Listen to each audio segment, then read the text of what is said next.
podcast IMO.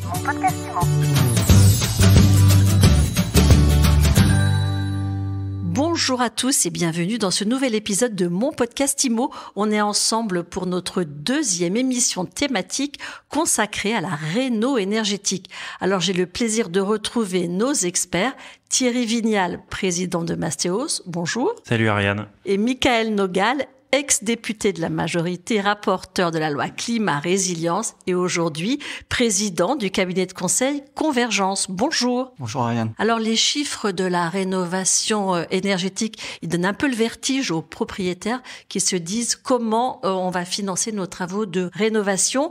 Et bien justement, c'est le thème de l'émission. Alors pour qu'on y voit clair, d'abord c'est quoi l'ordre de grandeur ? Alors, quand on parle de rénovation énergétique, évidemment, il y a des différences en fonction de si on habite dans une maison, dans l'habitat individuel, ou alors dans un immeuble en copropriété. En copropriété, rapporté à chaque copropriétaire, la rénovation est un peu moins coûteuse que dans une maison individuelle. Je dirais que pour une maison individuelle, il faut compter entre 50 et 60 000 euros si on va être sur la rénovation globale. Et pour la copropriété, entre 30 000 et 40 000 euros. Mais c'est vraiment que des grandes moyennes parce qu'en fonction du bâtiment, de la géographie, des matériaux qui vont être utilisés, des professionnels qui vont intervenir, c'est des fourchettes qui sont très approximatives. Donc il ne faut pas considérer que si on est en dessous ou au-dessus, c'est un problème. C'est plutôt une grande moyenne. C'est une question assez complexe. Moi, je vais commencer par te répondre de manière très claire. C'est 1 000 euros du mètre carré. On part de cette base. Pour être encore plus granulaire, on estime, nous, chez Mastéos, que c'est 350 euros par lettre et par mètre carré. Parce que évidemment, la lettre de départ, elle compte si on part d'un G, voire d'un G+, qui est les pires G. Le coût, plus on part de loin, plus le coût au mètre carré va être élevé. Évidemment. Si on passe d'un E à D, on sera forcément moins cher au mètre carré. Bref. Donc la lettre de départ compte énormément. Deuxièmement, les gens confondent souvent le monogeste par rapport à la rénovation énergétique globale. Parce que c'est vrai que on donne des moyennes d'actes de réno énergétique à 7 000 euros. Budget 7 000 euros, 8 000 euros.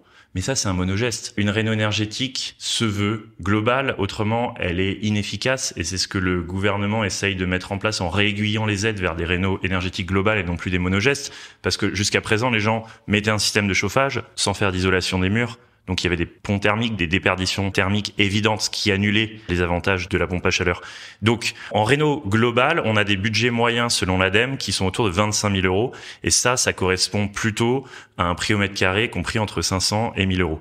Il faut maintenant voir si on parle de pure réno énergétique, c'est-à-dire mettre de l'isolant en laine de verre par exemple sur le mur, et tout ce qui s'ensuit en impact esthétique, parce qu'en fait, le geste lui-même, il est pas si cher. Mettre de la laine de verre, ce qui est cher, ça va être de tirer les prises électriques, le radiateur et sa tuyauterie, refaire le placo, la peinture, les plinthes, les moulures. Tout ce qui est affecté par la réno énergétique elle-même coûte plus cher que le geste technique. Par exemple, si je vais mettre une VMC à double flux et installer des aérations, je vais devoir les coffrer. Si je mets une pompe à chaleur avec un bloc externe, il va y avoir aussi une tuyauterie à coffrer. C'est un impact esthétique et c'est ça qui coûte cher. C'est faire intervenir les corps de métier affectés par la réno énergétique. Il y a ça et puis le dernier, c'est est-ce que je passe par des artisans RGE ou pas? On le verra. On est peut-être en léger désaccord avec Michael là-dessus, mais moi, mon expérience terrain, c'est qu'un artisan RGE va avoir tendance à surfacturer de par le fait qu'il a le label RGE. Peut-être, avant d'aborder les solutions, les pistes de financement, est-ce qu'il faut passer par un artisan RGE ou pas, encourager les personnes qui nous écoutent et qui se posent des questions sur la rénovation énergétique à se rendre dans un espace France Rénov. France Rénov, c'est le nouveau service public de la rénovation énergétique. Et en fait, dans les espaces France Rénov, vous avez des spécialistes qui vous délivrent un conseil qui est totalement gratuit et impartial. C'est hyper important parce que on est dans une société où dès que vous mettez en place des subventions publiques, vous avez évidemment des acteurs économiques qui se mettent sur ces marchés-là et parfois avec des stratégies hyper offensives de démarchage téléphonique et tout ça. Il faut savoir que l'État ne fait jamais de démarchage téléphonique. Ils viennent pas frapper à votre porte pour vous proposer une rénovation énergétique. Donc déjà, attention avec les interlocuteurs que vous aurez qui seraient dans cette démarche-là. Deuxième conseil, ne jamais se précipiter. Essayez de comparer les devis. Des artisans, il y en a quand même beaucoup. C'est important de pouvoir comparer avant de s'engager. Ça peut attendre quelques jours. On n'est pas obligé de se décider dès qu'on a reçu un devis. Et enfin, en termes de sécurité aussi, dans ce cadre de démarchage, ne jamais communiquer ses identifiants personnels. C'est c'est un détail, mais on voit beaucoup malheureusement de fraudes ou de personnes qui se sont fait arnaquer ou voilà. Donc attention, et un point de référence, c'est France Rénov, et vous serez sûr d'être bien aiguillé. Après, France Rénov, c'est le service public de la rénovation énergétique, et c'est notamment France Rénov qui est piloté par l'ANA, l'Agence nationale pour l'amélioration de l'habitat, qui distribue notamment l'aide MaPrimeRénov'. MaPrimeRénov' qui est une aide publique dont le budget a été augmenté encore cette année et qui, en fait, permet de prendre en charge certains types de travaux en fonction du revenu des ménages. Et MaPrimeRénov', cette prime, c'est la suite de ce qu'on appelait avant le CITE, le crédit d'impôt pour la transition énergétique, qui, il faut le dire, touchait les plus aisés. C'est plutôt les plus aisés qui en profitaient. Là, ce qu'on a voulu faire à l'époque, quand on a transformé ce crédit d'impôt en une prime directe, c'est que ce soit les plus modestes qui en profitent. Donc, moins vous avez de revenus et plus la prise en charge pour les équipements que vous allez financer va être importante. En l'occurrence, très très bonne intention de rééquilibrer en faveur des ménages modestes. Le problème, c'est que c'est une loi qui fait porter l'effort de rénovation énergétique sur les bailleurs. Et les bailleurs sont souvent des gens un peu plus aisés que la moyenne, qui font des investissements locatifs parce qu'ils peuvent se le permettre. Donc on est face à un dilemme. Nous, ce sont les gens les plus aisés qui font des investissements locatifs sur qui pèse l'interdiction de location, mais la prime rénov se dirige vers les ménages modestes qui a priori ne sont pas des investisseurs locatifs ni des bailleurs. C'est vrai, mais en fait, MaPrimeRénov', elle vise pas que les propriétaires bailleurs. Elle a même été d'ailleurs étendue dans un second temps aux propriétaires bailleurs. MaPrimeRénov', elle vise tous les Français en fait. D'ailleurs, vous pouvez être propriétaire occupant d'une maison individuelle, propriétaire bailleur d'un appartement que vous mettez en location, et dans les deux cas, vous allez pouvoir bénéficier de MaPrimeRénov'. Thierry a raison quand il parle des propriétaires bailleurs qui sont en général plus aisés que les propriétaires simplement occupants. Les solutions, elles sont à trouver ailleurs. C'est-à-dire que il y a MaPrimeRénov' pour les ménages les plus précaires et, par exemple, quand on parle du chèque énergie, le chèque énergie, c'est une aide entre 48 et 200 euros qui est accordée aux ménages qui gagnent moins de 11 000 euros par an. Donc on est sur des revenus très très faibles et l'État, j'allais dire, donne un coup de pouce. C'est évidemment pas les propriétaires bailleurs qui vont recevoir ce chèque énergie. En revanche, rappelez qu'il y a plus de 5 millions de Français qui le perçoivent.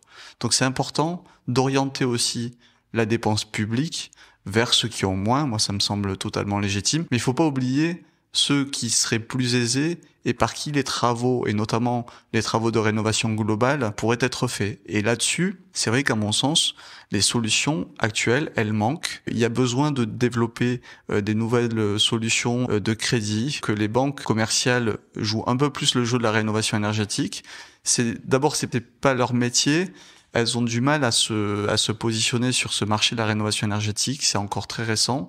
Elles commencent à y venir parce que il y a des contraintes législatives qui font que tous les acteurs et tous les citoyens commencent à prendre à bras le corps cette question de la rénovation. Mais on est encore, à mon sens, côté privé, dans des solutions qui sont pas à la hauteur pour répondre aux besoins. J'aimerais juste revenir sur MaPrimeRénov'. Vous pouvez nous rappeler les montants parce qu'on a souvent accusé le dispositif de distribuer des montants trop faibles et d'être très compliqué finalement à mettre en œuvre. Pour vous donner une indication, vous avez 4 plafonds en fait dans MaPrimeRénov' qui sont des couleurs en fait, les bleus pour les plus précaires, les jaunes pour les personnes modestes, le violet pour les personnes un peu au-dessus et puis pour les ménages les plus aisés, vous êtes dans la catégorie rose. Si je prends la chaudière granulée, pour les ménages les plus modestes, la participation avec MaPrimeRénov', ça va être 10 000 euros. Pour un ménage modeste, ça va être 8 000 euros. Et pour les ménages les plus aisés, pour le coup, MaPrimeRénov' ne s'appliquera pas. Donc c'est vrai que on peut le voir vraiment comme une aide pour les plus précaires. Et à mon sens, ça peut être déclencheur et ça devrait être déclencheur de rénovation plus globale. Parce que, comme l'a dit Thierry tout à l'heure, il s'agit pas juste de remplacer un système de chauffage par une pompe à chaleur. Je parle des pompes à chaleur parce qu'en fait, MaPrimeRénov' finance beaucoup de pompes à chaleur. Ça suffit pas. Il faut travailler sur l'isolation, sur la ventilation, sur l'isolation des combles, des murs. C'est par là que la déperdition se fait. Échanger un système de chauffage sans avoir regardé tout le reste, ça n'a aucun sens et ça peut même avoir des effets contre-productifs sur le bâti. Ça veut dire qu'il faut reconsidérer aussi l'architecture du dispositif MaPrimeRénov'. En tout cas, ce qu'il faut, c'est que on puisse accompagner au mieux les Français. C'est aussi pour ça que dans la loi climat et résilience de 2021, qui est assez charnière sur ces sujets de rénovation, on a créé la fonction d'accompagnateur Rénov'. Parce qu'un ménage qui est pas spécialiste du bâtiment, Thierry il l'est, mais c'est devenu un spécialiste avec le temps, mais un ménage a besoin d'être accompagné par un professionnel. Et là aussi, on garantit avec la loi Climat et Résilience que demain, les Français pourront faire appel à ces professionnels agréés pour avoir un conseil, là aussi, qui soit le plus objectif possible et qui permette que les travaux réalisés nous fassent gagner en fait en classe énergétique. Parce que malheureusement, les financements de la rénovation énergétique, ils datent pas forcément d'hier. Pour autant, on n'a jamais évalué la façon dont la dépense publique était utilisée pour obtenir des gains de performance énergétique. Donc voilà, il faut faire attention et c'est pour ça que, à mon sens, la rénovation par geste, faut pas l'exclure totalement, mais plutôt essayer de faire comprendre aux gens que la rénovation par geste, c'est peut-être le début du parcours. Voilà. Ne pas l'exclure, mais considérer qu'il faut plutôt aller vers des rénovations globales. Thierry, comment ils financent les travaux, vos clients? Quelle proportion fait appel à MaPrimeRénov', par exemple? Comme je disais, nos clients chez Mastéos, sans être particulièrement fortunés, ils entrent plutôt dans les couleurs roses donc du barème MaPrimeRénov' et reçoivent pas vraiment d'aide et de subventions, à part pour une réno globale, et donc ont pas envie de s'engager dans la complexité administrative qui permet d'aller gratter quelques... Juste pour le détail, pour les personnes qui nous écoutent, quand on parle des ménages roses, c'est la dernière classification. Les ménages les plus aisés, on considère qu'une personne doit gagner au-dessus de 29 148 €, précisément. Et comme l'essentiel du parc Angers, il est concentré sur des zones densément urbaines comme Paris, on a beaucoup de ménages parisiens concernés et forcément le revenu à Paris est souvent supérieur à 30 000 €. Donc on entre systématiquement quasiment sur du rose sans subvention. Donc comment font nos clients? Il y a 2 cas de figure. Nos clients, ils sont à l'achat chez Mastéos, donc forcément ils peuvent inscrire le budget travaux réno-énergétiques dans un prêt immobilier global. Donc ils vont adosser le prêt travaux au prêt immobilier et l'étaler sur 20 ou 25 ans. Donc ça rend la mensualité lissée et quasi indolore dans ce schéma-là, parce qu'elle est adossée à un projet immobilier. Si ils arrivent à obtenir un crédit. Absolument, ce qui est pas une mince affaire de nos jours, mais en tout cas, si crédit il y a, le prêt travaux est inclus dedans. Si on est sur un prêt travaux énergétique sec, donc pas adossé à un prêt immobilier, on va se rapprocher d'un prêt conso. On pense à du Cofidis, à du Sofinco ou à l'équivalent en banque, et donc c'est du taux d'intérêt entre 5 et 6%. Je crois que la Caisse d'épargne sur les prêts conso réno énergétiques, on est à 5,6. Je pense que c'est le meilleur taux actuellement disponible. C'est des durées sur 10 ans, donc c'est même pas le taux d'intérêt qui rend la mensualité violente, c'est la durée elle-même, parce que la durée du prêt a beaucoup plus d'impact sur le niveau de mensualité que le taux d'intérêt. Donc c'est des mensualités supplémentaires qui sont pas compensées derrière par un revenu supplémentaire, et c'est donc très compliqué à faire avaler à un client. Il faut avoir 30 000 € disponibles sur un compte, c'est pas le cas de tout le monde, et donc le réflexe numéro 1, c'est de vendre. C'est pour ça qu'on se retrouve sur les sites en ligne avec 2000 passoires thermiques actuellement en vente sur les sites, je sais pas si on a le droit de les citer, mais les plus connus à Paris, et qui ne trouvent pas preneur. Et quand je dis trouve pas preneur, c'est que nous, on est en direct avec les vendeurs qui nous disent j'ai pas reçu d'offre.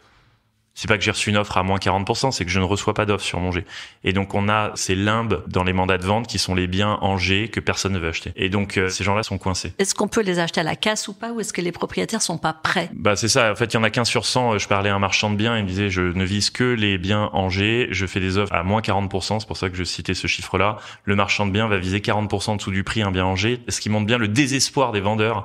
C'est des vendeurs qui ne font pas les travaux pour 2 raisons. 1, parce qu'ils pensent que c'est impossible. On parle d'appartements en copro, donc il n'y a pas de possibilité de pompe à chaleur, il n'y a pas de possibilité d'isolation par l'extérieur. Ils n'ont pas les connaissances techniques, ils savent pas à qui s'adresser, et ils n'ont pas le financement ou l'épargne disponible pour financer ces travaux. Donc ils préfèrent vendre à la casse ou alors attendre qu'il se passe quelque chose, par exemple un report de la date butoir. Je pense que c'est une situation très conjoncturelle, c'est-à-dire que d'abord, tout le monde n'a pas intégré le fait que dans la loi Climat et Résilience, il y a des exemptions qui permettent pour un propriétaire bailleur de continuer à louer à partir du moment où soit il fait face à des contraintes patrimoniales architecturales, c'est par exemple le cas dans les zones très denses à Paris, vous avez beaucoup de logements, de bâtiments qui sont dans des périmètres classés, et donc forcément on peut pas toucher à ces bâtiments de la même façon que sur la maison individuelle dans une banlieue pavillonnaire, par exemple. Vous avez le fait de consacrer, on parlait du budget tout à l'heure de la rénovation énergétique. Si ce budget, il représente un coût disproportionné par rapport à la valeur du bien, c'est pareil, vous pouvez être exempté des obligations prévues par la loi. Si vous êtes favorable à la rénovation mais que la propriété s'y oppose, c'est pareil, vous ne pouvez pas être inquiété dans la mise en location de votre bien. Et l'autre partie, et par rapport au marché, en fait, la solution, elle doit venir du financement. C'est-à-dire que on a parlé du financement public, on pourrait parler de l'éco-prêt à taux zéro. Tout le monde connaît le prêt à taux zéro. L'éco-prêt à taux zéro, c'est un peu plus flou, mais en fait, c'est le même principe, c'est-à-dire un prêt sans intérêt qui permet de financer des travaux de rénovation énergétique. Et en gros, ça va de 7 000 à 50 000 euros maximum en fonction de la nature des travaux. Plus vous faites de travaux, donc si vous êtes dans une rénovation globale, typiquement, vous allez être beaucoup aidé. C'est des montages qui sont positifs. Mais moi, je pense qu'on doit aller plus loin que l'éco-prêt à taux zéro. Je pense qu'il est important aujourd'hui de créer une banque de la rénovation énergétique dont les banques commerciales seraient actionnaires. Parce qu'en fait, on voit bien que les banques seules sont pas forcément intéressées tout de suite. En revanche, elles ont aussi, et notamment avec les réglementations européennes, la taxonomie, ça parle peut-être pas à tout le monde, mais les établissements bancaires doivent prendre des engagements sur la question environnementale, avec en fléchant et en orientant leurs propres investissements sur la rénovation des bâtiments, sur la décarbonation de manière générale.